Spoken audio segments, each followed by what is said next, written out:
I think Cape Town is set up in a way that's exceptionally exclusionary to people of color. And even like the physical, apartheid that still exists is incredible in this place, in space. And then just, I think, the mental attitudes of people still is very much steeped in racism. I'll give you an example. So I recently moved back, tried to find a place. And I've heard the horror stories, of people trying to rent places in Cape Town. You have to fill in like thousands and 10,000 forms. I even have to send my tax information, which I think is ridiculous, by the way. I would have never struggled. I didn't even struggle in Durban. All those people want is their money. They like, here's the 3 things you need to fill out. I had a place within 10 days. I still don't have a place, by the way, but anyway, that's fine. So I just think that it's set up in such a way that it's completely exclusionary. Even the amount of deposit that you need to pay is like 20, it's nothing less than 20K for a 10K place, 20, 26, 30,000. Who has 3,000 rand laying around? And then also just the amount of people vying for places obviously also is part of the issue. But I think super exclusionary, and it's for the first time probably that I experienced this, and I must say it's not a nice experience. It does feel dehumanizing in a sense, and that fucks with your identity a little bit. Like, oh my God, this colored person trying to make it in Cape Town. I'm this person, I'm an HR director. How dare I not find a place? They don't care. You can be a doctor, you can be a lawyer. They don't care. Yeah. So, yeah, that's my experience as of late. But yeah. I have a different view. Go for it. I think it's one of the least racist places in South Africa. In South Africa. Okay. Because I traveled rural South Africa. Oh, okay, yes, okay. See, what I think is that rural South Africa has a racism that's pure and in your face.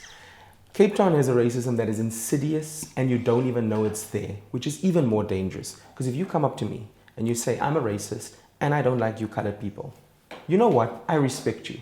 I can deal with that because it's to my face.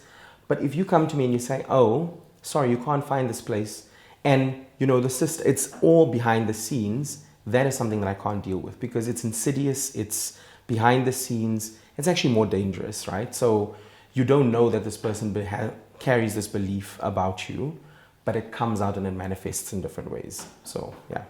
Yeah. No, you're right. I in the place I come from, Butterfontein, I stay in town, dorp. Altijd die dorp. Altijd de dorp. Altijd de dorp. And I have a neighbor next door that doesn't like us. But at least you know. At least you know. So I agree with you in that part. So if it's more in the open, you can deal with it. But it does fuck with you. Yeah. When you, like, why? By virtue of the fact that my skin color is brown, you don't like me. Of course, there's like deeper connotations about the beliefs that people carry and the biases. Brown people are stupid, or all they do is drink, and that's like, no, you don't know me, you don't know what I'm capable of. And it's sad because you actually you missing out on meeting incredible people. That's just my point of view.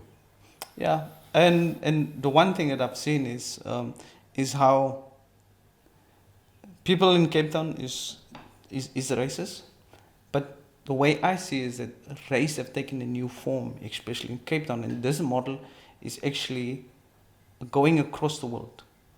And that form is not based on skin color or it's based on money. Money. Financial racism. It's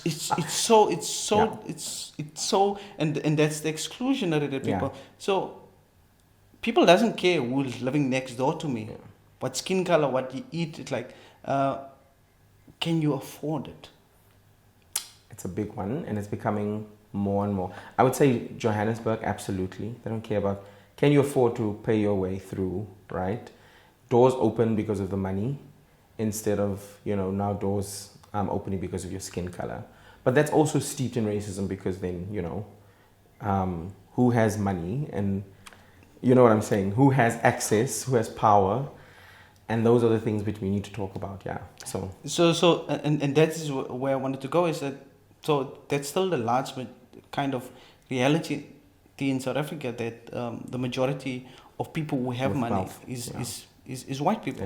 Absolutely. But I'm living in this complex. I've lived in Tiger Waterfront. I've seen people in Welgemoot. Jesus, Welgemoot is rich. Crazy. It's crazy. I've seen people living in Constantia, and it's sometimes it's a melting racial pot. So Yeah.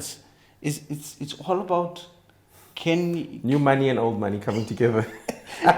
can you afford, Yeah. and then you start excluding those that doesn't have. You put security companies to police those things. Sometimes if I see people walking here, like, why is this people walking? You adopt the attitude because you're like, this is not, you don't look like you belong here. And it's quite dangerous because your own kind of biases comes out, right? Which also people don't want to talk about. Colored people don't want to talk about their anti-blackness, which we know is very, very deep, runs deep in this country. So that it adds to the melting pot, as you said.